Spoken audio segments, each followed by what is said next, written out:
तो साल 2022 खत्म होने वाला है और साल 2023 आने वाला है। मैं जानता हूं कि 2023 के आने की खुशी में आप सब लोग पार्टी करेंगे। किसी के घर में नई नई डिशें बनेंगी, नए नए पकवान बनेंगे, तो किसी के घर में शायद दारू की पार्टी भी होगी। पूरा देश जश्न मना रहा होगा, झूम रहा होगा, गा रहा होगा, नाच रहा होगा। लेकिन मेरी ये बात बहुत ही ध्यान से सुनिएगा। जब भी आप 2023 की आने की खुशी में झूम रहे होंगे, नाच रहे होंगे, तो ये जो बातें मैं आपको बताने वाला हूं, इसको याद रखिएगा, क्योंकि ये बातें आपको सोचने पे मजबूर कर देंगी कि ये जो जश्न मैं मना रहा हूं, ये जो मैं नाच रहा हूं, गा रहा हूं, झूम रहा हूं, क्या सच में ये इतनी खुशी की बात है? क्योंकि जैसे ही 31 की रात को घड़ी पे 12 बजेगा और आगमन होगा साल 2023 की पहली तारीख का, तो एज अ क्रिकेट फैन मेरा दिमाग तो यही सोचेगा कि यार 12 साल हो गए हैं, 12 साल हो गए हैं भारत को वो वनडे वर्ल्ड कप जीते हुए।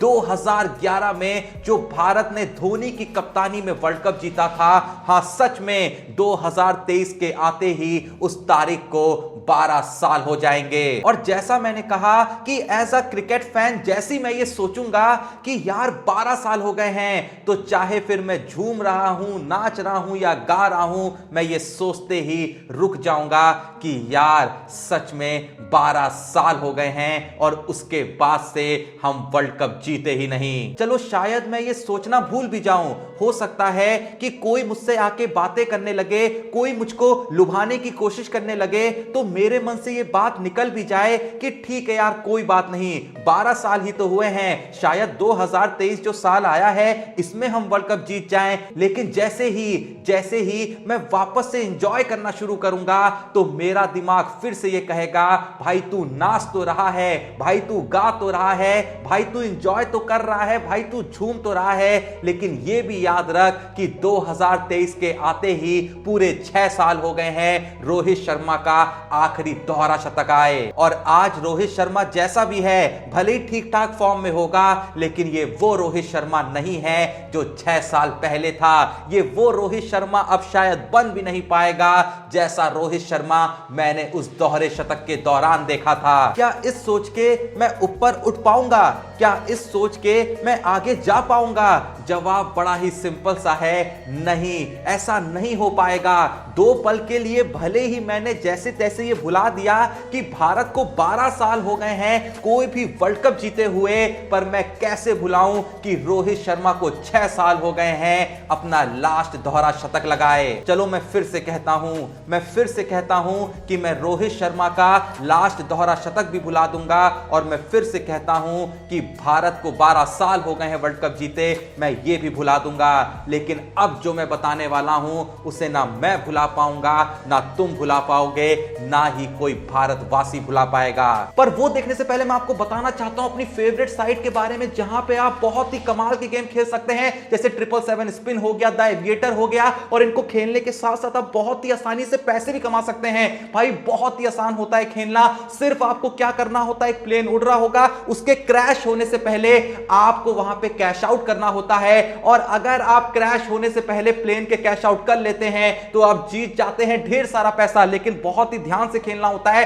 कि गलती से भी अगर क्रैश हो गया ना प्लेन, तो आपका लॉस भी हो सकता है। बहुत ईजी होता है, 2 सेकंड के अंदर मैं आपको दिखा भी देता हूं कि कैसे खेलना है। तो यहां पे मैं खेलना स्टार्ट कर रहा हूं, और सबसे पहले यहां पे मैंने पुट किए हैं 3000 रुपए, और ये देखिए प्लेन उड़ रहा है, ये मैंने किया कैश आउट, और ये मैं जीत चुका हूं 6480 रुपए। चलिए इसी बात भैया एक और बार ट्राई कर लेते हैं। इस बार मैंने पुट किए हैं 5000 रुपए, और ये देखिए प्लेन उड़ रहा है, और ये मैंने किया कैश आउट, और इस बार मैं जीत गया हूं 16100 रुपए।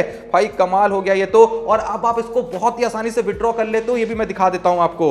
ये देखिए, ये मैंने किया यहाँ पे विड्रॉ, और यहाँ पे 22,580 रुपए जो बने हैं, देखिए चुटकियों में मेरे बैंक अकाउंट में आ गया, जैसा कि आप साइड में स्क्रीनशॉट देख भी सकते हैं। भाई बस इतना ही आसान है ये। तो आप भी बिल्कुल वेट ना करें, अभी जाए डिस्क्रिप्शन और पिन कमेंट में दिए हुए द एविएटर गेम को चेकआउट करें, क्योंकि गेम तो मैंने बहुत खेले हैं, लेकिन सबसे अच्छे रिजल्ट जो मिलते हैं वो द एविएटर के अलावा कहीं नहीं मिलते हैं। तो चेकआउट नाउ। तो वापस चलें अपने 2023 के स्वागत में। तो जैसा मैंने कहा कि 2 पल के लिए मान लो मैंने भुला दिया कि भारत को 12 साल हो गए हैं कोई भी वर्ल्ड कप ना जीते हुए। मानो मैंने भुला दिया कि मेरे हिटमैन को, मेरे रोहित शर्मा को 6 साल हो गए हैं लास्ट दोहरा शतक लगाए। लेकिन मैं ये कैसे भुला दूं कि 2023 के आते ही क्रिकेट के भगवान सचिन तेंदुलकर को 10 साल हो जाएंगे क्रिकेट से रिटायर हुए। चलो अच्छा, मैं ये भी भुलाने को तैयार हूं कि सचिन को 10 साल हो गए हैं क्रिकेट से रिटायर हुए। दुख हो रहा है भाई। भले ही मैं पार्टी में नाच रहा हूंगा, भले ही मैं झूम रहा हूंगा, भले ही मैं कुछ भी कर रहा हूंगा, लेकिन मेरे को दुख हो रहा होगा कि यार सचिन को 10 साल हो गए हैं क्रिकेट छोड़े हुए और वह वापस नहीं होने वाला है। वो वापस से हमें नहीं दिखने वाला है। हमें वापस से क्रिकेट का भगवान वो स्ट्रेट ड्राइव लगाते हुए कभी भी नहीं दिखने वाला है। लेकिन जैसा मैंने कहा कि मैं ये भी भुला दूंगा, लेकिन 2023 के आते ही मैं ये कैसे भुला दूं कि 7 साल हो गए हैं उस पीक वाले विराट कोहली को देखे हुए। भले ही लोग कह सकते हैं कि यार विराट कोहली अब ठीक ठाक खेलने तो लगा है, फॉर्म में भी आ गया है, लेकिन भाई जिसने 7 साल पहले वाले विराट कोहली को देखा है ना, उसको पता है कि वो विराट कोहली एक अलग ही चीज था। हाँ ठीक है कि विराट कोहली ने वापस से शतक लगा दिए हैं। हाँ ठीक है कि जो शतकों का सूखा चल रहा था उसको विराट कोहली ने खत्म कर दिया है। लेकिन जैसा मैंने कहा कि अब भी विराट कोहली को मैं खेलते हुए देखता हूं तो दिल में कहीं ना कहीं ये कसक लगने लगती है कि शायद ये बंदा आउट हो सकता है, शायद ये बॉलर इसको बीट कर सकता है। लेकिन जैसा मैंने कहा कि वो जो 7 साल पुराना विराट कोहली था ना, अगर वो पिच पे खड़ा होता था तो दुनिया के किसी भी बॉलर में 1% भी ताकत नहीं थी कि उसको एक पल के लिए भी डरा सके, एक पल के लिए भी ये एहसास करा सके कि मैं तुम्हें आउट कर सकता हूं। क्योंकि जो 7 साल पहले वाला विराट कोहली था ना, उसको कोई आउट करता नहीं था। वो आउट अपनी मर्जी से होता था। जब उसका दिल करता था वो चौका मारता था, जब उसका दिल करता था तो वो छक्का मारता था, जब उसका दिल करता वो सिंगल लेता, वो डबल लेता, वो ट्रिपलिंग करता, जो भी उसका दिल करता उस हिसाब से वो गेम को चलाता था। लेकिन कहीं ना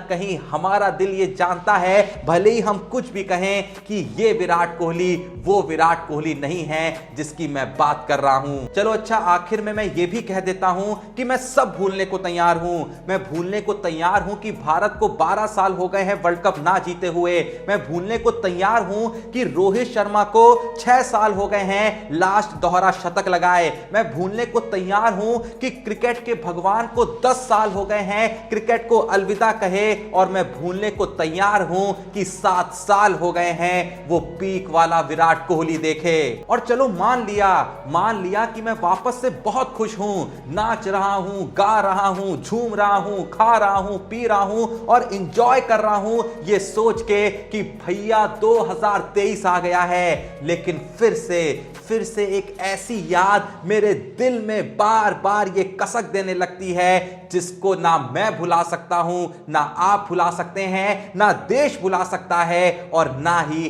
पूरी दुनिया भुला सकती है। और ये याद ऐसी है कि चाहे मैं जितना भी एंजॉय करने की कोशिश कर लूं, ये याद मुझको बार बार कहेगी कि यार तुम मुझे भूल गए। तो जैसा मैंने कहा कि भले ही मैं कितना भी एंजॉय कर रहा हूंगा, लेकिन ये याद पीछे से आके मुझसे कह ही देगी कि भूल मत, 4 साल हो गए हैं धोनी को 2019 वर्ल्ड कप के सेमीफाइनल में रन आउट हुए। 4 साल हो गए हैं धोनी को उस नीली जर्सी में खेले हुए। 4 साल हो गए हैं धोनी को इंटरनेशनल क्रिकेट का अपना आखिरी मैच खेले हुए। और 4 साल हो गए हैं धोनी को आंसू बहाए हुए। ये एक ऐसी याद है जिसको मैं चाह के भी नहीं भुला सकता। मैंने कहा ना, मैंने सब कुछ भुला दिया। सचिन की बात भुला दी, रोहित शर्मा की बात भुला दी, विराट कोहली की बात भुला दी, मैंने वर्ल्ड कप की बात भुला दी। लेकिन मैं कैसे भुला दूं भाई, मैं कैसे भुला दूं कि धोनी अगर उस दिन रन आउट नहीं हुआ होता तो 100% हमारे पास एक और वर्ल्ड कप होता। बार बार मेरा दिल ये सोच के रोने लगता है कि यार कुछ भी होता, धोनी छक्के पे कैच आउट होता, मुझे दुख नहीं होता, धोनी बोल्ड हो जाता, एलबीडब्ल्यू हो जाता, मुझे दुख नहीं होता। लेकिन दुख होता है ये सोच के कि 4 साल हो गए हैं और धोनी को मौका भी नहीं मिला कि उस दिन वो जिता पाए। हो सकता है कि तुम्हें ऐसा लग रहा हो कि मैं कुछ ज्यादा ही ओवर रिएक्ट कर रहा हूं, लेकिन भाई सच में मैं नहीं भुला सकता। मुझे आज भी वो शाम याद है। मैं ऑफिस में बैठा काम कर रहा था, नाम के लिए ही काम कर रहा था, वैसे तो मैं मैच ही देख रहा था। बगल में किनारे में फोन चिपकाए मैं पूरा मैच आराम से बैठ के लाइव देख रहा था और अपने नाखूनों को चबा रहा था। मैं उम्मीद में था कि धोनी ये मैच पक्का जिता देगा, बस आखिरी ओवर में इसके पास स्ट्राइक आ जाए। पर जैसी रन आउट होता है मैं अपना हेड डाउन कर लेता हूं और उसके बाद मैं घंटों तक सर उठाता ही नहीं हूं। मानो ऐसा लगने लगा कि जैसे सब खत्म हो गया। ऐसा लगने लगा कि जिंदगी में जो भी हो रहा था सब यूं ही था, उसका कोई मोल था ही नहीं। और जिस चीज का मोल था वो अभी अभी रन आउट होके आंखों में आंसू लिए पवेलियन की तरफ जा रहा था। मैंने कहा ना, मैं इसको नहीं भुला पाऊंगा। जैसी 2023 की घड़ी 12 से 12 एक की तरफ जाएगी और 1 जनवरी 2023 की तारीख आंखों के सामने घूम रही होगी, मैं नहीं भुला पाऊंगा जैसा मैंने कहा कि 4 साल हो गए हैं कोहली को उस रन आउट पे दुखी मन के साथ एक ड्रेसिंग रूम में कोने पे चिपक के बैठे हुए। मैं नहीं भुला पाऊंगा कि 4 साल हो गए हैं कि उसी रन आउट पे रोहित शर्मा को खिड़की पे हाथ रख के अपना सर मारते हुए। मैं ये नहीं कह रहा हूं कि 2023 के आने पे तुम खुश ना होना, या मैं ये नहीं कह रहा हूं कि 2023 के आगमन पे तुम एंजॉय ना करना। लेकिन जैसा मैंने कहा कि ये जो सारी बातें मैंने आपको बताई हैं, बस इनको भूल मत जाना जब तुम 2023 के आने की खुशी में नाच रहे होगे, गा रहे होगे या झूम रहे होगे। बाकी आज जो भी ये वीडियो देख रहा है, आप जब 2023 की पहली तारीख में एंट्री मारेंगे तो ऐसे ही कौन सी वो यादें होंगी जो आपके दिल और मन में दस्तक दे रही होंगी। जो भी वीडियो देख रहा है कमेंट में जरूर बताइएगा। डिस्क्रिप्शन और पिन कमेंट में दिए हुए लिंक से द एविएटर गेम को चेकआउट करना बिल्कुल ही मत भूलिएगा। एंड अगर आपने चैनल को सब्सक्राइब नहीं करा है तो प्लीज जो भी ये वीडियो देख रहा है चैनल को सब्सक्राइब करिएगा। बाकी मिलते हैं नेक्स्ट वीडियो में, तब तक के लिए जय हिंद, धन्यवाद।